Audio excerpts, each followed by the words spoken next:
ইটের পর ইট, পাথরের দেয়াল, এই খাঁচায় বন্দি জীবন থেকে আমরা কি মাঝে মাঝে একটু মুক্তি চাই না? যেখানে থাকবে না কোনো ট্রাফিক জ্যাম, থাকবে না কোনো যান্ত্রিক কোলাহল। আজ আপনাদের নিয়ে যাব এমন এক জায়গায় যেখানে সময় থমকে দাঁড়ায়। চলুন হারিয়ে যাই নদী আর নৌকার মায়াবী জগতে। নদী হলো প্রকৃতির এক জীবন্ত ক্যানভাস। এর এক পাশে সবুজ গ্রাম, অন্য পাশে দিগন্ত জোড়া আকাশ।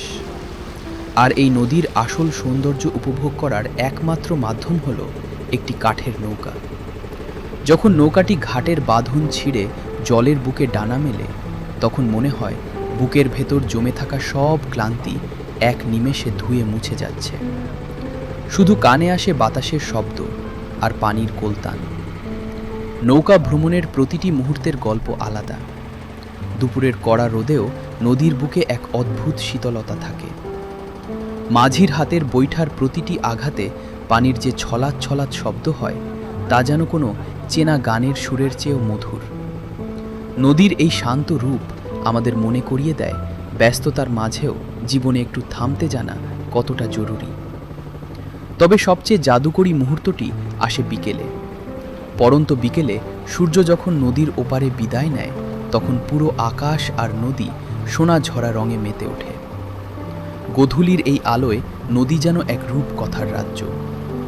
শান্ত জলরাশি, আকাশে পাখির ঝাঁক আর দূরে মিলিয়ে যাওয়া নৌকার সারি, এই দৃশ্য একবার দেখলে সারা জীবন মনে রাখার মতো। নদী আর নৌকার এই মেলবন্ধন আমাদের জীবনের মতোই, যা কখনো থামে না, শুধু বয়ে চলে। নদী মানেই এক চলমান জীবন, আর নদীর বুকে নৌকা ভ্রমণ, সে তো যান্ত্রিক শহরের ব্যস্ততা ভুলে প্রকৃতির বুকে হারিয়ে যাওয়ার এক মায়াবী নিমন্ত্রণ। যখন কাঠের তৈরি নৌকাটি ধীর গতিতে জলের বুক চিরে এগিয়ে চলে, তখন চারপাশের সবকিছু যেন থমকে যায়। কানে আসে শুধুই জলের কলতান আর মৃদু বাতাসের গান।